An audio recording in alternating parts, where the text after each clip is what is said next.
Chapter 15. Cursed, cursed Creator. Why did I live? Why, in that instant, did I not extinguish the spark of existence which you had so wantonly bestowed? I know not, despair had not yet taken possession of me, my feelings were those of rage and revenge. I could with pleasure have destroyed the cottage and its inhabitants, and have glutted myself with their shrieks and misery. When night came, I quitted my retreat, and wandered in the wood, and now, no longer restrained by the fear of discovery, I gave vent to my anguish in fearful howlings. I was like a wild beast that had broken the toils, destroying the objects that obstructed me, and ranging through the wood with a stag-like swiftness. Oh, what a miserable night I passed! The cold stars shone in mockery, and the bare trees waved their branches above me. Now and then the sweet voice of a bird burst forth amidst the universal stillness. All, save I, were at rest or in enjoyment. I, like the arch-fiend, bore a hell within me, and, finding myself unsympathized with, wished to tear up the trees, spread havoc and destruction around me, and then to have sat down and enjoyed the ruin. But this was a luxury of sensation that could not endure. I became fatigued with excess of bodily exertion, and sank on the damp grass in the sick impotence of despair. There was none among the myriads of men that existed who would pity or assist me, and should I feel kindness towards my enemies? No, from that moment I declared everlasting war against the species, and, more than all, against him who had formed me, and sent me forth to this insupportable misery. The sun rose, I heard the voices of men, and knew that it was impossible to return to my retreat during that day. Accordingly I hid myself in some thick underwood, determining to devote the ensuing hours to reflection on my situation. The pleasant sunshine, and the pure air of day, restored me to some degree of tranquillity, and when I considered what had passed at the cottage, I could not help believing that I had been too hasty in my conclusions. I had certainly acted imprudently. It was apparent that my conversation had interested the father in my behalf, and I was a fool in having exposed my person to the horror of his children. I ought to have familiarized the old de Lacy to me, and by degrees have discovered myself to the rest of his family, when they should have been prepared for my approach. But I did not believe my errors to be irretrievable, and, after much consideration, I resolved to return to the cottage, seek the old man, and by my representations win him to my party. These thoughts calmed me, and in the afternoon I sank into a profound sleep, but the fever of my blood did not allow me to be visited by peaceful dreams. The horrible scene of the preceding day was forever acting before my eyes. The females were flying, and the enraged Felix tearing me from his father's feet. I awoke exhausted, and, finding that it was already night, I crept forth from my hiding place, and went in search of food. When my hunger was appeased, I directed my steps towards the well-known path that conducted to the cottage. All there was at peace. I crept into my hovel, and remained in silent expectation of the accustomed hour when the family arose. That hour passed, the sun mounted high in the heavens, but the cottagers did not appear. I trembled violently, apprehending some dreadful misfortune. The inside of the cottage was dark, and I heard no motion. I cannot describe the agony of this suspense. Presently 2 countrymen passed by, but, pausing near the cottage, they entered into conversation, using violent gesticulations, but I did not understand what they said, as they spoke the language of the country, which differed from that of my protectors. Soon after, however, Felix approached with another man. I was surprised, as I knew that he had not quitted the cottage that morning, and waited anxiously to discover, from his discourse, the meaning of these unusual appearances. "Do you consider," said his companion to him, "that you will be obliged to pay 3 months' rent, and to lose the produce of your garden? I do not wish to take any unfair advantage, and I beg therefore that you will take some days to consider of your determination." "It is utterly useless," replied Felix, "we can never again inhabit your cottage. The life of my father is in the greatest danger, owing to the dreadful circumstance that I have related. My wife and my sister will never recover their horror. I entreat you not to reason with me any more. Take possession of your tenement, and let me fly from this place." Felix trembled violently as he said this. he and his companion entered the cottage, in which they remained for a few minutes, and then departed. I never saw any of the family of de Lacy more. I continued for the remainder of the day in my hovel in a state of utter and stupid despair. My protectors had departed, and had broken the only link that held me to the world. For the first time the feelings of revenge and hatred filled my bosom, and I did not strive to control them, but, allowing myself to be borne away by the stream, I bent my mind towards injury and death. When I thought of my friends, of the mild voice of de Lacy, the gentle eyes of Agatha, and the exquisite beauty of the Arabian, these thoughts vanished, and a gush of tears somewhat soothed me. But again, when I reflected that they had spurned and deserted me, anger returned, a rage of anger, and, unable to injure anything human, I turned my fury towards inanimate objects. As night advanced, I placed a variety of combustibles around the cottage, and, after having destroyed every vestige of cultivation in the garden, I waited with forced impatience until the moon had sunk to commence my operations.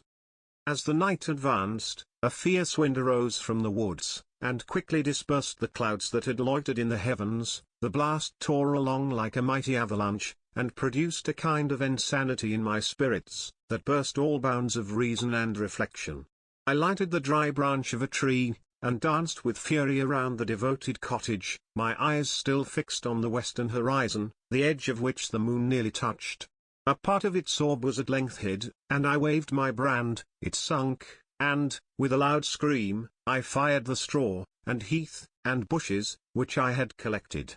The wind fanned the fire, and the cottage was quickly enveloped by the flames, which clung to it, and licked it with their forked and destroying tongues. As soon as I was convinced that no assistance could save any part of the habitation, I quitted the scene, and sought for refuge in the woods. And now, with the world before me, whither should I bend my steps? I resolved to fly far from the scene of my misfortunes, but to me, hated and despised, every country must be equally horrible. At length the thought of you crossed my mind. I learned from your papers that you were my father, my creator, and to whom could I apply with more fitness than to him who had given me life? Among the lessons that Felix had bestowed upon Sophie, geography had not been omitted. I had learned from these the relative situations of the different countries of the earth. You had mentioned Geneva as the name of your native town, and towards this place I resolved to proceed. But how was I to direct myself? I knew that I must travel in a southwesterly direction to reach my destination, but the sun was my only guide. I did not know the names of the towns that I was to pass through, nor could I ask information from a single human being, but I did not despair. From you only could I hope for succor, although towards you I felt no sentiment but that of hatred. Unfeeling, heartless creator! You had endowed me with perceptions and passions, and then cast me abroad an object for the scorn and horror of mankind. But on you only had I any claim for pity and redress, and from you I determined to seek that justice which I vainly attempted to gain from any other being that wore the human form. My travels were long, and the sufferings I endured intense. It was late in autumn when I quitted the district where I had so long resided. I travelled only at night, fearful of encountering the visage of a human being. Nature decayed around me, and the sun became heatless, rain and snow poured around me, mighty rivers were frozen, the surface of the earth was hard, and chill, and bare, and I found no shelter. O earth! How often did I imprecate curses on the cause of my being! The mildness of my nature had fled, and all within me was turned to gall and bitterness. The nearer I approached to your habitation, the more deeply did I feel the spirit of revenge enkindled in my heart. Snow fell, and the waters were hardened, but I rested not. A few incidents now and then directed me, and I possessed a map of the country, but I often wandered wide from my path.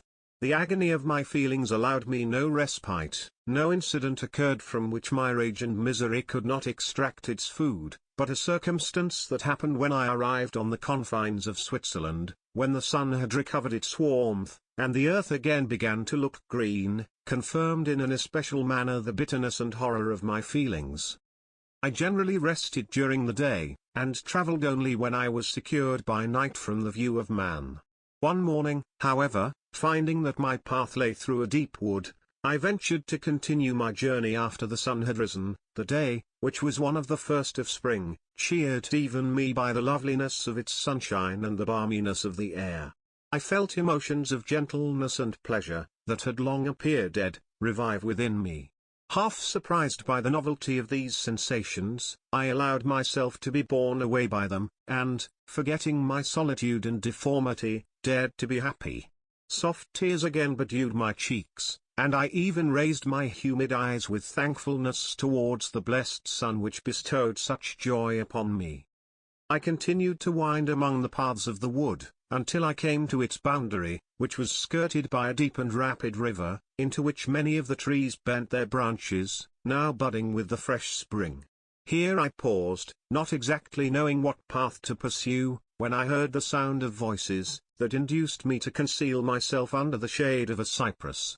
I was scarcely hid, when a young girl came running towards the spot where I was concealed, laughing as if she ran from someone in sport. She continued her course along the precipitous sides of the river, when suddenly her foot slipped, and she fell into the rapid stream. I rushed from my hiding place, and, with extreme labor from the force of the current, saved her, and dragged her to shore. She was senseless, and I endeavored, by every means in my power, to restore animation, when I was suddenly interrupted by the approach of a rustic, who was probably the person from whom she had playfully fled. On seeing me, he darted towards me, and, tearing the girl from my arms, hastened towards the deeper parts of the wood. I followed speedily, I hardly knew why, but when the man saw me draw near, he aimed a gun, which he carried, at my body, and fired. I sunk to the ground, and my injurer, with increased swiftness, escaped into the wood. This was then the reward of my benevolence. I had saved a human being from destruction, and, as a recompense, I now writhed under the miserable pain of a wound, which shattered the flesh and bone. The feelings of kindness and gentleness, which I had entertained but a few moments before, gave place to hellish rage and gnashing of teeth. Inflamed by pain, I vowed eternal hatred and vengeance to all mankind. But the agony of my wound overcame me, my pulses paused, and I fainted. For some weeks I led a miserable life in the woods, endeavoring to cure a wound which I had received. The ball had entered my shoulder, and I knew not whether it had remained there or passed through. At any rate I had no means of extracting it. My sufferings were augmented also by the oppressive sense of the injustice and ingratitude of their infliction. My daily vows rose for revenge, a deep and deadly revenge, such as would alone compensate for the outrages and anguish I had endured. After some weeks my wound healed, and I continued my journey. The labors I endured were no longer to be alleviated by the bright sun or gentle breezes of spring. All joy was but a mockery, which insulted my desolate state, and made me feel more painfully that I was not made for the enjoyment of pleasure.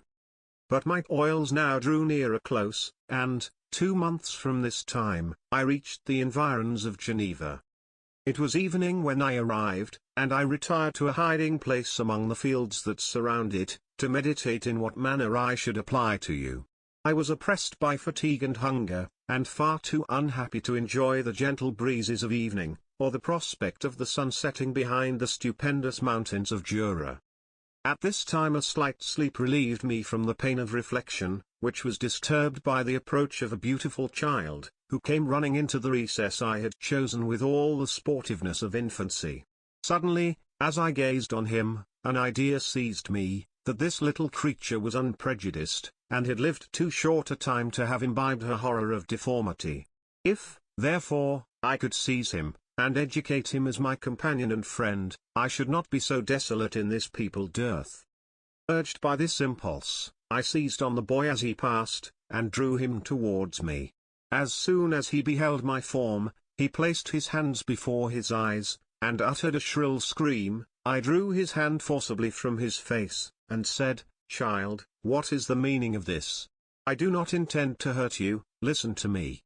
He struggled violently. "Let me go," he cried, "monster! Ugly wretch! You wish to eat me, and tear me to pieces. You are an ogre, let me go, or I will tell my papa. Boy, you will never see your father again, you must come with me. Hideous monster. Let me go, my papa is a syndic, he is Frankenstein, he would punish you. You dare not keep me. Frankenstein. You belong then to my enemy, to him towards whom I have sworn eternal revenge, you shall be my first victim. The child still struggled, and loaded me with epithets which carried despair to my heart. I grasped his throat to silence him, and in a moment he lay dead at my feet. I gazed on my victim, and my heart swelled with exultation and hellish triumph. Clapping my hands, I exclaimed, I, too, can create desolation. My enemy is not impregnable, this death will carry despair to him, and 1,000 other miseries shall torment and destroy him.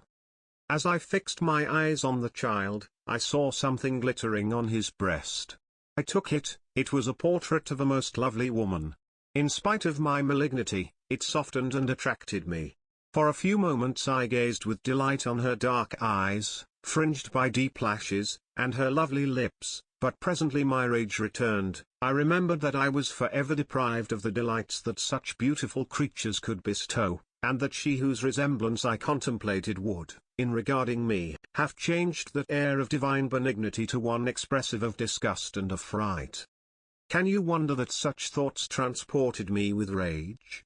I only wonder that at that moment, instead of venting my sensations in exclamations and agony, I did not rush among mankind, and perish in the attempt to destroy them. While I was overcome by these feelings, I left the spot where I had committed the murder, and was seeking a more secluded hiding place, when I perceived a woman passing near me. She was young, not indeed so beautiful as her whose portrait I held, but of an agreeable aspect, and blooming in the loveliness of youth and health.